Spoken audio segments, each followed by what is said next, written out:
ओम अज्ञानतिमिरान्धस्य ज्ञानञ्जनशलाकया चक्षुरुन्मीलितं येन तस्मै श्रीगुरवे नमः। श्रीचैतन्यमनोभीष्टं स्थापितं येन भूतले स्वयं रूपः कदा मह्यं ददाति स्वपदान्तिकम्। वन्देऽहं श्रीगुरु श्रीयुतापदकमलं श्रीगुरून् वैष्णवांश्च श्रीरूपं साग्रजातं सहगना रघुनाथान्वितं तं सजीवं साद्वैतं सावधूतं परिजनसहितं कृष्णचैतन्यदेवं श्रीराधाकृष्णपादान् सहगणललिता श्रीविशाखान्वितांश्च नमां विष्णुपादाय कृष्णप्रेष्ठाय भूतले श्रीमते भक्तिवेदान्तस्वामिन्निति नामिने। नमस्ते सारस्वती देवे गौरवाणी प्रचारिणे निर्विशेषा शून्यवादी पाश्चात्यदेशतारिणे। नमो महावदन्याय कृष्णप्रेमप्रदायते कृष्णाय कृष्णचैतन्य नामने गौरतुसे नमः। पञ्चतत्त्वात्मकं कृष्णं भक्तरूपस्वरूपकं भक्तावतारं भक्ताख्यं नमामि भक्तशक्तिकम्। हे कृष्णा करुणा सिन्धु दीनबन्धु जगत्पते गोपेश गोपिका कान्त राधा कान्त नमस्तुते। तप्त काञ्चन गौराङ्गी राधे वृन्दावनेश्वरी वृषभानुसुते देवी प्रणमामि हरिप्रिये। वाञ्छाकल्पतरुभ्यश्च कृपा सिन्धुभ्येव च पतितानां पावनेभ्यो वैष्णवेभ्यो नमो नमः। जय श्री कृष्ण चैतन्य प्रभु नित्यानंद श्री अद्वैत गदाधर श्रीवासादि गौर भक्त वृंद। हरे कृष्णा कृष्णा कृष्णा हरे हरे हरे राम राम राम हरे हरे। जय जय श्री चैतन्य जय नित्यानंद जय द्वैत चंद्र जय गौर भक्त वृंद। जय जय श्री चैतन्य जय नित्यानंद जय द्वैत चंद्र जय गौर भक्त वृंद। जय जय श्री चैतन्य जय नित्यानंद जय द्वैत चंद्र जय गौर भक्त वृंद। आजानुलंबित भुजौ कनकावदातौ संकीर्तनैकपितरौ कमलायताक्षौ विश्वम्भरौ द्विजवरौ युगधर्मपालौ वन्दे जगत्प्रियकरौ करुणावतारौ।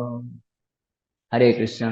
तो आप सभी भक्तों का हार्दिक स्वागत है आज के हमारे श्री चैतन्य चरितमृत के गौर कथा में। और आज हम लोग चर्चा करेंगे चैतन्य चरितमृत आदि लीला अध्याय 1 श्लोक संख्या 44 के आगे। यद्यपि हमार गुरु चैतन्य हृदास तथापि जानिए अमित हर प्रकाश।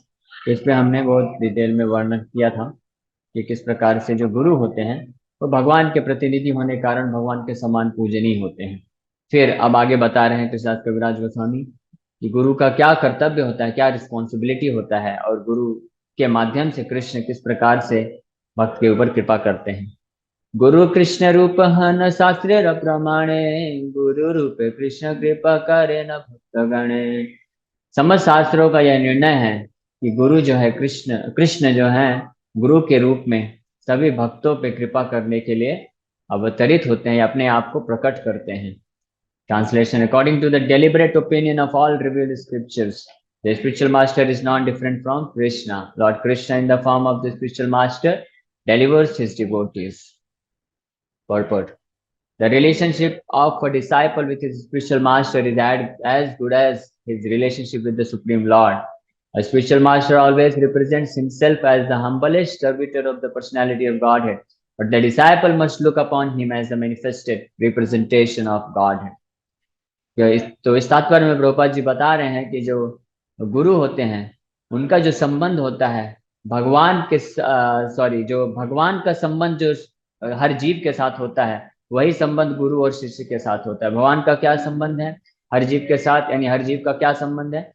प्रत्येक जीव जो है कृष्ण का दास है, सेवक है और भगवान का सेवा के भाव से सेवा करके अपना दिव्य आनंद की प्राप्ति करता है। उसी प्रकार से जो शिष्य होता है वो भी क्योंकि गुरु कृष्ण के प्रकट स्वरूप हैं, इसलिए शिष्य भी गुरु को भगवान के से अभिन्न मानते हुए भगवान गुरु का सेवक के रूप में सेवा करता है। लेकिन इसका मतलब ये नहीं होता है कि गुरु जो है, क्योंकि शिष्य गुरु को भगवान से अभिन्न मानते हुए भगवान का सेवक बन जाता है, इसका मतलब ये नहीं कि गुरु अपने आप को भगवान समझने लग जाए। गुरु का भाव क्या होता है, यहाँ पे प्रभुपाद जी बता रहे हैं, but the spiritual master represents himself as the humblest servitor of the personality of God. लेकिन जो गुरु हैं वो अपने आप को भगवान का सबसे विनम्र सेवक के रूप में प्रस्तुत करते हैं। वो कभी अपने आप को गुरु या मालिक या मास्टर के रूप में नहीं देखते हैं। जैसे मैं आपको दो उदाहरण दूंगा। शिला भक्ति सिद्धांत सरस्वती महाराज, तो हिज डिवाइन ग्रेस शिला भक्ति सिद्धांत सरस्वती महाराज जो कि जगत गुरु हुए और हमारे प्रभुपाद जी के भी गुरु हुए, तो जब भी उनके पास उनका कोई शिष्य उनको आता था, प्रणाम करता था, दंडवत प्रणाम करता था, तो हाथ जोड़ के वो क्या बोलते थे, सब रिप्लाई करते थे, क्या बोलते थे, दासो अस्मि, कि मैं आपका दास हूँ, मैं आपका सेवक हूँ, और जो भी मेरे से सेवा जरूरत है आप कृपा करके मेरे से सेवा ले सकते हैं। तो ये गुरु का भाव होता है। प्राय हम देखते हैं भौतिक जगत में कि जो गुरु होते हैं, गुरु मतलब चाहे वो वरिष्ठ वरिष्ठ लोगों को भी गुरु कहा जाता है। गुरु शब्द का अर्थ होता है जो बड़ा होता है, जो ज्ञान में बड़ा हो, भक्ति में बड़ा हो, एज में बड़ा हो, या जो किसी को गाइड करता हो, इंस्ट्रक्शन देता हो, या किसी को भगवान से जोड़ता हो, तो वो गुरु कहलाता है। तो प्रायः इस भौतिक संसार में क्या पाया जाता है कि अगर कोई बड़े लोगों को प्रणाम करता है, उनके पैर छूता है, चरण स्पर्श करता है, तो लोग क्या बोलते हैं, आशीर्वाद देते हैं, हाँ खुश रहो, ऐसा बोलते हैं। लेकिन जो वैष्णव गुरु होते हैं उनका भाव देखिए। भक्ति सिद्धांत महाराज जी ये नहीं बोलते कि हाँ मैं आपको आशीर्वाद देता हूँ कि आप सदैव खुश भक्ति को प्राप्त करो। आशीर्वाद तो देते ही हैं, लेकिन अंदर का भाव क्या रहता है कि मैं आपका दास हूँ और ये मेरा सेवा है कि मैं आपको कृष्ण भक्ति का ज्ञान दे रहा हूँ। यानी कृष्ण के बारे में ज्ञान देना आपको, और आपको कृष्ण से जोड़ने का ये मेरा सेवा है, और मैं आपका इस रूप में सेवा करता हूँ और मैं आपका सेवक हूँ। यानी जो वैष्णव गुरु होता है वो अपने शिष्य को भी अपने सेवक, अपने आप को अपने शिष्य का सेवक ही समझता है। इसलिए शिला भक्ति सिद्धांत महाराज जी बोला करते थे, वो वैष्णव ऐसा भगवान का भक्त जो गुरु नहीं बनता है वो वैष्णव नहीं है, और वो गुरु जो अपने आप को सबका सेवक नहीं मानता है वो गुरु नहीं है। ये बहुत ही गहरा अर्थ है इस स्टेटमेंट का, कि यहाँ पे भक्ति सिद्धांत महाराज जी बता रहे हैं कि वो वैष्णव यानी भगवान का वो भक्त है जो गुरु का जिम्मेदारी नहीं लेता है, वो वैष्णव नहीं है। क्योंकि गुरु की जिम्मेदारी होती है, गुरु का मतलब क्या होता है, जारे देखो तारे कहो कृष्ण उपदेश, आमार आज्ञा गुरु हाय तारो देश। चैतन्य महाप्रभु बताते हैं कि मेरा आदेश है मेरे सभी भक्तों के लिए कि आप जिसको भी देखो, जिसके पास भी जाओ, उसको कृष्ण का उपदेश दो, उसको कृष्ण से जोड़ो, उसको इस भौतिक जगत से निकालो बाहर, और इस प्रकार आप उसके गुरु गुरु गुरु बनकर उसका उद्धार करो। ये चैतन्य महाप्रभु का आदेश है अपने सारे भक्तों के लिए।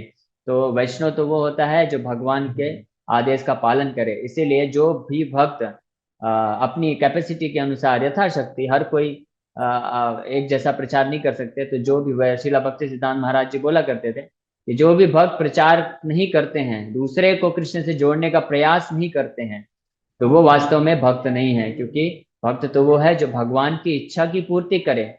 हाँ, अब ये हो सकता है कि हर किसी का, कोई बोलेगा प्रभु जी मुझे तो इतना कुछ बताना नहीं आता है, मैं कैसे लोगों को कृष्ण से जोड़ूं, कैसे जोड़ूं।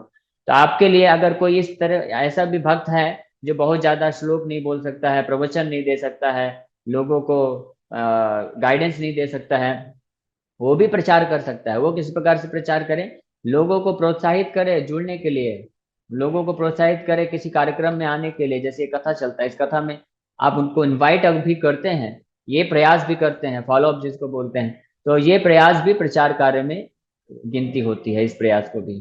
फिर दूसरा स्टेटमेंट है, भक्तिदान महाराज जी बोलते हैं कि जो गुरु, ऐसा वैष्णव गुरु जो अपने आप को गुरु समझता है वो वैष्णव नहीं है। इसका क्या मतलब है, यानी गुरु जो वैष्णव होता है, भगवान का भक्त होता है, वो गुरु बनता है लेकिन अपने आप को गुरु समझता नहीं है। गुरु बनता है, समझता नहीं। इसका क्या मतलब है, इसका मतलब ये है कि गुरु की जो रिस्पॉन्सिबिलिटी है, जिम्मेदारी है, भगवान का जो आदेश है कि सर्वत्र हरिव मोर नाम प्रचार, पृथ्वी त्याचयत नगर अधिग्राम, सर्वत्र प्रचार हरिव मोर नाम।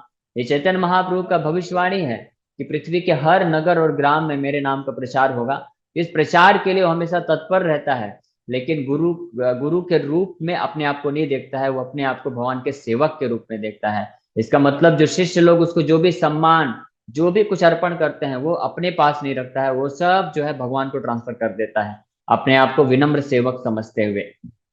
इसलिए भक्तिदान महाराज जी बोला करते थे कि जो भी वैष्णव, जो भी वैष्णव अपने आप को गुरु समझता है, वो वैष्णव गुरु नहीं है, वो अपने आप को हमेशा दास समझता है। और यही भाव हम लोग देखते हैं शिला प्रभुपाद जी के अंदर भी। शिला प्रभुपाद जी जब प्रचार करने गए अमेरिका में, यूरोप में, तो उनके जितने भी शिष्य बने तो बहुत ही विनम्र भाव से प्रभुपाद जी बोला करते थे कि all of you are my spiritual masters, because you all are my representative of my spiritual master Srila Bhakti Siddhanta Saraswati Maharaj, and Srila Bhakti Siddhanta Saraswati Maharaj has sent all of you so that to assist me so that I can preach all over the world। तो प्रभुपाद जी बोला करते थे दूसरे शब्दों में कि मेरे मेरे गुरु महाराज ने मुझे ये आदेश दिया है कि पूरे पृथ्वी में जाके प्रचार करो, तो मैं अकेले तो सक्षम नहीं हूँ, मेरी तो योग्यता नहीं है, योग्यहीन हूं मैं, वेदहीन हूं, मेरे को ज्ञान नहीं है, भक्ति नहीं है। तो इसीलिए मेरे गुरु महाराज ने अपने प्रतिनिधि को के रूप में आप सबको भेजा। किसको बोल रहे हैं? अपने शिष्यों को बोल रहे हैं। क्या मेरे गुरु महाराज ने अपने प्रतिनिधि के रूप में आप सबको भेजा है, क्योंकि आप उनके प्रतिनिधि हैं, इसलिए आप सब मेरे गुरु हैं और मैं आपका सेवक हूँ। और मेरा सेवा क्या है कि मैं आपको गाइड कर रहा हूँ भगवान कृष्ण का भक्ति करने में, ये मेरा सेवा है, ताकि मेरे स्पिरिचुअल मास्टर श्रील भक्ति सिद्धांत महाराज जी का इच्छा का पूर्ति हो सके। तो ये होता है वैष्णव गुरु का आंतरिक भाव। भले ही बाहर से वो कई बार जब प्रचार करते हैं तो नास्तिकतावाद को खत्म करने के लिए, मायावाद को खत्म करने के लिए, पाखंड को खत्म करने के लिए जब वो तर्क करते हैं, शास्त्रों से प्रमाण देते हैं, जब वो प्रवचन करते हैं, प्रचार करते हैं, तो वो शेर की तरह होते हैं। लेकिन आंतरिक भाव क्या रहता है? वो अपने आप को विनम्र सेवक समझते हैं भगवान का, और भगवान के भक्तों का विनम्र सेवक अपने आप को मानते हैं। इसलिए प्रभुपाद जी बोला करते थे कि outside act like a lion and inside act like a lamb, है ना, कि बाहर शेर की तरह होना चाहिए वैष्णव गुरु को, वैष्णव को, और अंदर मेमने की तरह होना चाहिए। मेमना मतलब बहुत अपने आप को डरने का मतलब नहीं है, विनम्रता का भाव है। यानी बाहर मतलब जब हम प्रचार करने जाए भौतिकवादी लोगों के साथ, जब वो भगवान को नहीं मानते हैं, भगवान के प्रति अपराध करते हैं, तो उनको प्रूफ करने के लिए कि भगवान है, भगवान का भक्ति है और हम परम भगवान के सेवक हैं, ये प्रूफ करने के लिए बिल्कुल शेर की तरह दहाड़ना चाहिए और प्रचार करना चाहिए। लेकिन अंदर यानी भक्तों के समाज में अपने आप को विनम्र सेवक मानना चाहिए भक्तों का, और भक्तों का और भगवान का सेवा करना चाहिए। तो ये प्रभुपाद जी चाहते थे इस्कॉन के अपने सभी भक्तों से। मैं एक और छोटा सा इंसिडेंट बताऊंगा, फिर हम लोग आगे बढ़ेंगे। एक बार प्रभुपाद जी प्रवचन कर रहे थे, बहुत बड़ा ऑडिटोरियम था, ओपन क्राउड था, उसमें भक्त तो कुछ ही लोग थे, और बहुत बड़ा हॉल था, बहुत सारे नए लोग आए थे। तो प्रभुपाद जी प्रवचन दे रहे हैं और उसमें बता रहे हैं कि वर्णाश्रम धर्म के बारे में बता रहे हैं कि ब्राह्मण, क्षत्रिय, वैश्य, शूद्र क्या होता है, ब्रह्मचारी, वानप्रस्थ, संन्यास, इस तरह से आश्रम बता रहे हैं। उसमें बताते हैं ब्राह्मण सर्वश्रेष्ठ होता है, और उससे भी सर्वश्रेष्ठ होता है सन्यासी होता है, क्योंकि सन्यासी जो होता है वह ब्राह्मणों का भी गुरु होता है, वो पूरे सोसाइटी को गाइड करता है, भगवान से जोड़ता है, इसलिए वो भगवान के समान पूजनीय होता है। इस तरह से प्रवचन में प्रभुपाद जी एक्सप्लेन कर रहे थे। और प्रभुपाद जी और लोग देख भी रहे थे कि कैसे प्रभुपाद जी के शिष्यों ने प्रभुपाद जी को बहुत बड़ा आसन दिया है, और प्रभुपाद जी प्रवचन कर रहे हैं, तो दो शिष्य जो हैं दाएं बाएं खड़े होकर प्रभुपाद जी को हवा दे रहे हैं, चावल डुला रहे हैं। तो ये सब देख के जो ऑडियंस थी उनको लगा कि प्रभुपाद जी इतने अहंकारी हैं, देखो अपने आप को भगवान मानते हैं, इतना महान अपने आप को मानते हैं। तो इस तरह से प्रभुपाद जी प्रवचन दे रहे थे, तो अंत में पूछे किसी का कोई प्रश्न है, एनी क्वेश्चंस? प्रभुपाद जी हर प्रवचन के एंड में बोला करते थे एनी क्वेश्चंस, जैसे कि यही सिस्टम इससे हम इसको उनके हर भक्त के पालन करते हैं। लास्ट में हम लोग क्वेश्चन आंसर का समय रखते हैं। तो एक व्यक्ति हाथ खड़ा किया और बोला, हाँ मेरा प्रश्न है कि आपने बताया कि चार वर्ण होते हैं, ब्राह्मण, क्षत्रिय, वैश्य, शूद्र, और आश्रम ब्रह्मचारी, वानप्रस्थ, संन्यास और गृहस्थ। तो आपने बताया कि ब्राह्मण जो होता है वर्णों में सर्वश्रेष्ठ होता है, और सन्यासी जो होता है वो और उनसे भी श्रेष्ठ होता है, वो गुरु होता है, वो सबको गाइड करता है। मेरा प्रश्न ये है कि आप अपने आप को कौन से वर्ण और आश्रम में समझते हैं? तो वो सोचा था प्रभुपाद जी अहंकारी हैं तो बोलेंगे कि हाँ मैं गुरु हूँ, मैं सन्यासी हूँ, मैं ब्राह्मण हूँ, मैं सन्यासी हूँ, मैं पूरे प्रचार करता हूँ, मेरा इस्कॉन संस्था का फाउंडर आचार्य हूँ। तो प्रभुपाद जी बोले, विनम्रता के भाव से, और ये जेन्युइन ह्यूमिलिटी थी, ये स्वाभाविक विनम्रता थी। प्रभुपाद जी बोले कि मैं ब्राह्मण क्षत्रिय वैश्य शूद्र इन चारों वर्णों का नहीं हूँ, ना ही मैं सन्यासी हूँ, ना ही मैं वानप्रस्थ हूँ, ना गृहस्थ हूँ, ना और ब्रह्मचारी हूँ, ना मैं ब्राह्मण हूँ, क्षत्रिय हूँ, वैश्य हूँ, शूद्र हूँ। मैं इन 8 वर्ग वर्ण और आश्रमों का दास हूँ। इस तरह से प्रभुपाद जी अपने आप को इंट्रोड्यूस करते हैं कि मैं इन सब का दास हूँ, मैं शूद्र का भी दास हूँ, क्योंकि शूद्र जो कि भगवान भगवत ज्ञान से विहीन है, तो मैं भी उनका दास होकर उनका सेवा कर रहा हूँ, उनको भगवान के बारे में ज्ञान दे के, भगवान को जोड़ के। तो यहाँ पे हमने बहुत ही विस्तार से चर्चा किया कि गुरु का क्या तत्व है। तो ये बहुत जरूरी है समझना, क्योंकि आजकल ऐसे बहुत सारे ढोंगी गुरु होते हैं जो शास्त्रों के इस तरह के प्रमाण को कि गुरु को भगवान के समान पूजना चाहिए, इसका गलत फायदा उठा के अपने आप को भगवान समझ के और फिर भगवान के जैसे वो भोग करना चाहते हैं अपने शिष्यों की संपत्ति को, अपने शिष्यों को। यहाँ तक कि ऐसे कई पाखंडी गुरु होते हैं जो कि माताओं के साथ रास लीला करते हैं, बोलते हैं गुरु तो कृष्ण का अवतार है, कृष्ण का रूप है, तो कृष्ण रास लीला करते हैं तो फिर गुरु भी रास लीला करना चाहिए, ऐसा वो बोलते हैं। इस तरह के पाखंडी गुरुओं का जो है श्रील भक्ति सिद्धांत प्रभुपाद जी बहुत विरोध किए थे। और यहाँ तक कि भक्ति विनोद ठाकुर भी, ऐसे एक समय में जगन्नाथपुरी में एक ऐसा गुरु हुआ था जो अपने आप को महाविष्णु का अवतार बताता था, और जितनी भी अलग अलग स्त्रियां थी तो उनके साथ रास लीला करता था, जंगल में रहता था गुफा में और रास लीला वगैरह करता था। तो भक्ति विनोद ठाकुर ने जबरदस्त विरोध करके उसको गिरफ्तार करवाया। वो एक योगी भी था, उसके पास शक्ति थी, कुछ योगिक शक्तियां थी, तो अपनी योगिक शक्तियों से भक्ति विनोद ठाकुर और उनके पूरे फैमिली को उसने बीमार कर दिया, मारने का प्रयास किया था हालांकि वो, लेकिन क्योंकि भक्ति विनोद ठाकुर भगवान के शुद्ध भक्त थे, इसलिए उसकी योगिक शक्ति के कारण वो उनको मार नहीं सका, लेकिन कुछ थोड़ा सा प्रभाव रहा कि उनको बुखार हो रहा था। लेकिन फिर भी भक्ति विनोद ठाकुर डरे नहीं, और भक्ति विनोद ठाकुर तो जज थे उस समय, तो उन्होंने उसको अच्छे से जजमेंट करके उसको जेल में बंदी बनाया, और फाइनली उसका जब शिखा काटा उसकी शक्ति, वो शक्ति विहीन हो गया, और लास्ट में वो स्वीकार किया कि नहीं नहीं मैं पाखंडी था, मैं कोई भगवान विष्णु का अवतार नहीं हूँ, और फिर अपने आप वो पॉइजन विष खा के आत्महत्या कर लिया। तो इस प्रकार से हम लोग देखते हैं कि जो असली जो वैष्णव गुरु होता है वो गुरु का रिस्पॉन्सिबिलिटी लेता है, दायित्व लेता है भक्तों को इस जगत से मुक्त कराने के लिए, लेकिन कभी भी गुरु कृष्ण का रूप लेके, कृष्ण का समझ के, अपने आप को कृष्ण समझ के भोगता नहीं बनता है अपने शिष्यों की प्रॉपर्टी का। तो इस तरह से यहाँ पे ये सब तत्व, ये गुरु तत्व है, ये सब तत्व जो है कृष्णदास कविराज गोस्वामी क्लियर कर रहे हैं और बोल रहे हैं ये शास्त्र का प्रमाण है, मैं अपने मन से नहीं बोल रहा हूँ। ठीक है, अभी देखिए कि गुरु कृष्ण का रूप है, ये शास्त्र से प्रमाण दे रहे हैं। पहला प्रमाण दे रहे हैं श्रीमद् भागवतम से। श्रीमद् भागवतम के 11वें स्कंद में भगवान कृष्ण उद्धव को ये ज्ञान देते हैं, क्या बोलते हैं? आचार्यम माम विजानीयान नावमन्येत करहिचेत नामर्त्य बुद्धि आशूयेत सर्वदेव मयो गुरु। Translation: one should no the Acharya as myself and never disrespect him in any way. One should not envy him, thinking him an ordinary man, for he is the representative of all the demigods. तो बोल रहे हैं यहाँ पे भगवान कृष्ण ये खुद बोल रहे हैं, किसको बोल रहे हैं? ये ज्ञान दे रहे हैं उद्धव को, बोल रहे हैं कि मेरा जो प्रामाणिक गुरु होता है, ढोंगी गुरु की बात नहीं कर रहे हैं, प्रामाणिक गुरु। भगवान कृष्ण बोल रहे हैं मेरा जो प्रामाणिक गुरु है, मेरा प्रतिनिधि है, उसको आचार्यम माम विजानियात, उसको मेरा ही स्वरूप समझो, मेरे जैसा ही समझना चाहिए। One should know the acharya as myself, है ना, जैसे आप मेरा पूजा करते हो, मेरा जितना रिस्पेक्ट देते हो, उस प्रकार से आचार्य को भी, गुरु को भी उतना ही रिस्पेक्ट देना चाहिए। फिर बोल रहे हैं नाभ मन्नेत कर चेत, वन शुड नेवर डिसरिस्पेक्ट, कभी उनका अपमान नहीं करना चाहिए, अनादर नहीं करना चाहिए।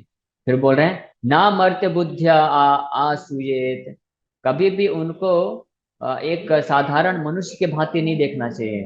गुरु सुनरमति अर्चे शिलाधिशु वैष्णव जाति बुद्धि स नर नारकी गति। ये पद एक पुराण में भी मेंशन है कि जो गुरु को साधारण मनुष्य समझता है, जो भगवान के विग्रह को पत्थर या लकड़ी से बना हुआ समझता है, और जो वैष्णव को किसी जाति से समझता है कि ये तो शूद्र वैष्णव है, ये क्षत्रिय वैष्णव है, ये ब्राह्मण वैष्णव है, या ये बंगाली वैष्णव है, ये उड़िया वैष्णव है, या ये अमेरिकन वैष्णव है, ये यूरोपियन वैष्णव, इस तरह से डिस्क्रिमिनेशन करता है वैष्णव के बीच में, तो ये जो बुद्धि होती है, इस बुद्धि के कारण उसको नरक में जाना पड़ता है, इतना घोर अपराध होता है। तो यहाँ पे भी वही चीज भगवान बोल रहे हैं कि ना अवमन्येत करहिचित ना मर्त्य बुद्धिया। मर्त्य का मतलब होता है इस संसार के जो लोग हैं वो मर्त्य हैं, मतलब मृत्यु होता है जिनका, यानी साधारण मनुष्य नर बुद्धि, कि ये भी एक संसार के एक आदमी है, तो ऐसा नहीं समझना चाहिए। तो एक बार प्रभुपाद जी के एक शिष्य ने, वो शुरू शुरू की बात थी, नए नए जुड़े थे, तो उन्होंने एक आर्टिकल लिखा कि प्रभुपाद जी आ रहे हैं आपके देश में, और प्रभुपाद जी एक महान आचार्य हैं। तो वहां पे प्रभुपाद जी को वो जब लिख रहे हैं तो कुछ जगह पे उन्होंने संबोधन किया कि he is an Indian man. Man करके शब्द संबोधित किया था, विच इज नॉट गुड, क्योंकि प्रभुपाद जी मैन नहीं है, हमको आदमी करके नहीं बोलना चाहिए। हम लोग क्या बोलते हैं प्रभुपाद जी को या महानाचार्य को? पर्सनैलिटी, ग्रेट पर्सनैलिटीज बोला जाता है। तो इस तरह से प्रभुपाद जी फिर उनको समझाए कि this is not good, you should address your spiritual master with great respect as personality. जैसे कृष्ण को कोई मैन नहीं बोलेगा, है ना, कि कृष्ण इज अ मैन, ये एक अपमान है। Krishna is a personality, and किस तरह की पर्सनैलिटी है? The supreme personality of God है, परम भगवान है कृष्ण, कोई आदमी नहीं है, मनुष्य नहीं है, मानव नहीं है। तो उसी प्रकार से गुरु भी मनुष्य मानव की दृष्टि से नहीं देखना चाहिए, उनको भगवान के रिप्रेजेंटेटिव के रूप में देखना चाहिए। तो यहाँ पे बोल रहे हैं ना ना मर्त्य बुद्धिया, और दूसरा बोल रहे आसुएत, उनको कभी ईर्ष्या नहीं करना चाहिए उनसे, गुरु से, क्योंकि गुरु का जो पोजीशन होता है उसमें उनको बहुत रिस्पेक्ट मिलता है, कई लोग रिस्पेक्ट देते हैं, रिसोर्सेज देते हैं, प्रेयर्स देते हैं। तो वो गुरु जो प्रामाणिक गुरु होता है वो खुद नहीं लेता है, वो इन सब को ऊपर फॉरवर्ड कर देता है, अपने गुरु के पास भेजता है, फिर वो गुरु अपने गुरु अपने गुरु, इस तरह से फाइनली भगवान कृष्ण तक पहुंचाता है। लेकिन बाहरी दृष्टिकोण से कोई व्यक्ति देखेगा, अरे इनके तो हजारों लोग आके इनको प्रणाम कर रहे हैं, हजारों लोग इनका यशोगान कर रहे हैं। जैसे जब व्यास पूजा सेलिब्रेशन होता है तो हजारों की संख्या में भक्त लोग आते हैं और गुरु को व्यास आसन में बैठा के उनका पूजा करते हैं, चरण धोते हैं, उनका सम्मान करते हैं, उनका गुणगान करते हैं। तो जो साधारण व्यक्ति होता है उसके हृदय में ईर्ष्या आ जाती है, अरे इसको इतना सम्मान ऐसे ऐसे क्यों मिल रहा है? तो भगवान बोल रहे हैं कभी ईर्ष्या मत रखना। क्यों कभी ईर्ष्या मत रखना? क्योंकि मेरे समान ही समझना चाहिए, अगर ऐसा रखोगे तो नारे की बुद्धि कहलाएगी ये। फिर बोल रहे हैं, बता रहे हैं सर्वदेव मयो गुरु, क्योंकि जो गुरु हैं वो सर्वदेव मया, he is representative of all the demigods, and because वो भगवान कृष्ण के स्वयं रिप्रेजेंटेटिव हैं, तो सारे देवी देवता तो ऑलरेडी हैं। अगर किसी ने प्रामाणिक गुरु का सेवा किया, उनका वर्शिप किया, प्रॉपर सम्मान दिया, तो इसका मतलब उसने जितने भी देवी देवता हैं पूरे सृष्टि में 33 करोड़, उन सबको सम्मान दे दिया, उन सबको प्रणाम कर दिया, इतना शक्ति रखते हैं प्रामाणिक गुरु। तो भगवान कृष्ण के खुद के वचन है, यहाँ पे भगवान कृष्ण खुद बोल रहे हैं सर्वदेव मयो गुरु, he is the representative of all the Demi God's.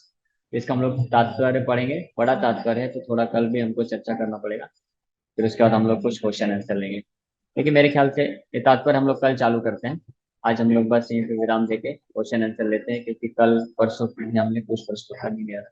तो किसी भक्त का कोई प्रश्न है पूछ सकते हैं। हरे कृष्ण प्रभु जी, दंडवत।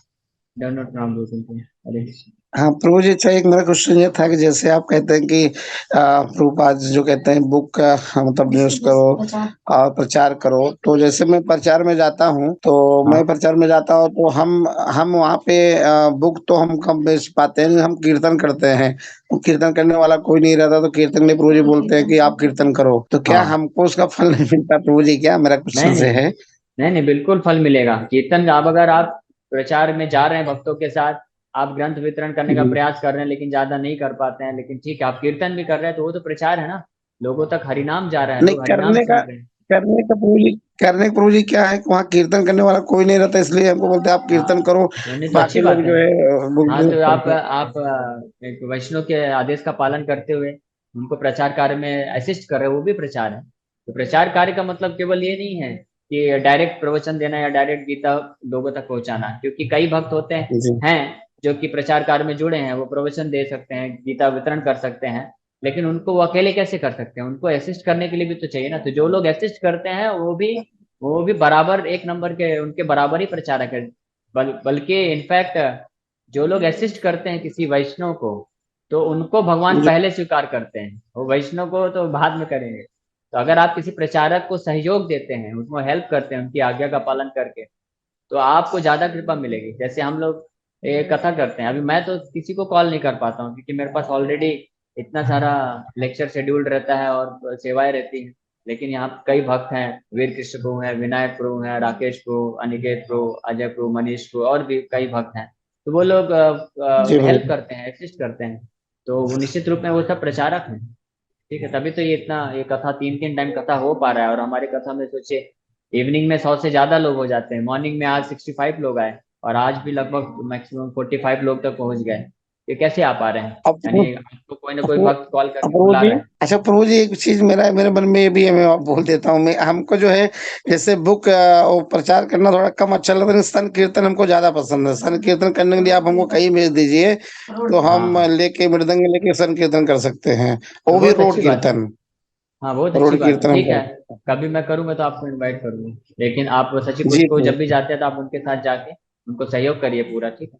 हरे हाँ हाँ हाँ, कंटिन्यू प्रभु जी, कंटिन्यू रोज ही जाते हैं प्रभु जी आजकल तो। कृष्ण, वेरी नाइस, बहुत अच्छी। हरे और कृष्णा। किसी भक्त का कोई प्रश्न है? हरे कृष्णा माता जी। हाँ हाँ, आ प्रभु रहा जी, है, आ रहा मैं है। क्या बोल रही हूँ, बहुत लोग जैसे कि अभी कोई आगे बढ़ता है, जैसे उसको पैसा आ रहा है, घर ले रहा है, कुछ भी कर रहा है, तो जैसे अपने ही रिश्तेदार लोग जैसे जलन रखते हैं और सोचते हैं कि नहीं, कैसे आगे बढ़ रहा है, नहीं बढ़ना चाहिए, तो हाँ, उसके लिए क्या करना चाहिए प्रभु जी? उसके लिए उनको क्षमा कर देना चाहिए, और क्या कर सकते हैं। और उनके लिए प्रार्थना करना चाहिए, उनके लिए हरिनाम जप करिए, और इग्नोर करना चाहिए बस। क्योंकि ज्यादा हम कुछ कर नहीं जी सकते, क्योंकि हर कोई इस बद्ध संसार में जो भी बद्ध जीव है, हम सबके हृदय में जी ईर्ष्या का भाव है, कुछ ना कुछ तो हर, तभी तो हम इस महान संसार में हैं। तो हमारे हृदय, अगर हमारे अंदर कभी ईर्ष्या आए, जलन आए, तो हमको कृष्ण से प्रार्थना करिए कि भगवान मुझे इस ईर्ष्या जलन के भाव से मुक्त करिए, मैं आपका शुद्ध दास बनना चाहता हूँ। और जब हम देखें कि कोई दूसरा व्यक्ति हमारे प्रति ईर्ष्या कर रहा है, तो हमको क्षमा कर देना चाहिए और इग्नोर कर देना चाहिए, और उसके लिए भगवान से प्रार्थना करनी चाहिए। ओके, ठीक है, आखिरी प्रश्न लेंगे क्योंकि मुझे 3 बजे एक जी यहाँ पे और प्रोग्राम प्रभु जी, करना है। एक चीज और तो पूछना है प्रभु। हरे कृष्ण। जी प्रभु। हाँ, यस कृष्णा माता जी, आखिरी प्रश्न लेंगे, मेरे यहाँ पे एक प्रोग्राम है। हरे कृष्णा प्रभु जी। हरे कृष्णा प्रभु जी। मेरा हाँ, ये यस माता प्रश्न जी। है बस कि नया नया कोई डिवोटी जुड़ता है तो वो अपने अंदर किस भाव से कृष्ण से जुड़े, जैसे अभी आपने प्रभुपाद जी के एग्जाम्पल बताया कि उन्होंने रिप्लाई दिया था कि मैं सभी वर्णों को अगर देखूं तो उनसे मैं उनका भी दास हूँ, उस तरह से हाँ, मतलब आप क्या तो भाव नया होना नया चाहिए नए डिवोटी? यही भाव होना चाहिए, इसीलिए हमारे जो आचार्य हैं वो हमको सिखा रहे हैं कि एक वैष्णव अगर हमको बनना है तो क्या भाव अंगीकार करना चाहिए। तो इसलिए ये हम पढ़ रहे हैं ये कथा, और इसलिए जब हम ये तत्व आता है तो हम लोग हमारे आचार्यों का उदाहरण देख के बताते हैं, ताकि हम प्रेरित हो सके कि जब प्रभुपाद जी जैसे महान आचार्य, श्रील भक्तिसिद्धांत महाराज जैसे इतने महान आचार्य अपने आप को सबका दास बोलते हैं, तो हम तो उनसे, उनके कंपैरिजन में तो हम कुछ भी नहीं हैं, हम तो बहुत तुच्छ हैं। तो हमको अपने आप को दास समझना चाहिए, सभी वैष्णव कम से कम वैष्णवों का अपने आप को दास मानना चाहिए। फिर जैसे जैसे जिसका हृदय शुद्ध होता जाएगा तो वो जानेगा, वो इस लेवल पे पहुंचता है कि वो अपने आप को हर जीव का दास समझता है। लेकिन इसका मतलब ये नहीं है कि वो अलग अलग कोई मायावादी है, नास्तिक है, तो मैं उसका दास हूँ तो चलो उसके सिद्धांत को मान लूंगा, नहीं। दास दास का मतलब होता है सेवा करना। और सेवा कैसे करना है कि उसको मैं कैसे लाभ दे सकूँ, लाभ सबसे बड़ा लाभ क्या है कि वो भगवान का भक्ति में कैसे आगे बढ़ सके। तो कई बार दास को किसी मायावादी है या नास्तिकता धारण सिद्धांत रखने वाला व्यक्ति है, तो उसको स्ट्रांगली बोलना पड़ता है, उसके तर्कों को काटना पड़ता है, समझाना पड़ता है कि नहीं आप गलत बोल रहे हो, भगवान है, भगवान निराकार नहीं है, भगवान जो है उनका आकार है, भगवान सच्चिदानंद विग्रह है, हम सब उनके सेवक हैं, आप भी उनके सेवक हो, और आप उनका सेवा करो। तो ये प्रचार करना भी दास है। तो ये भाव, लेकिन अंदर से आंतरिक भाव ये होना चाहिए कि मैं उसका स्वामी बन के उसको मैं उद्धार नहीं कर रहा हूँ, मैं उसका सेवा करने का प्रयास कर रहा हूँ, भगवान से जोड़ने का। ठीक है, okay, thank you very much. मैं यहीं पे एंड करना चाहूंगा आज, क्योंकि मुझे थोड़ा सा निकलना है जल्दी। हरे कृष्णा। हरे कृष्ण प्रभु जी। सभी भक्तों को धन्यवाद, दंडवत प्रणाम। हरे कृष्णा, हरे हरे कृष्णा, कृष्णा कृष्ण प्रभु जी, कृष्ण, हरे दंडवत हरे, प्रणाम। हरे राम राम हरे राम। राम राम राम हरे हरे। वाञ्छा हरे कृष्ण। कल्पतरुभ्यश्च कृपा सिन्धुभ्यश्च पतितानां पावनेभ्यो वैष्णवेभ्यो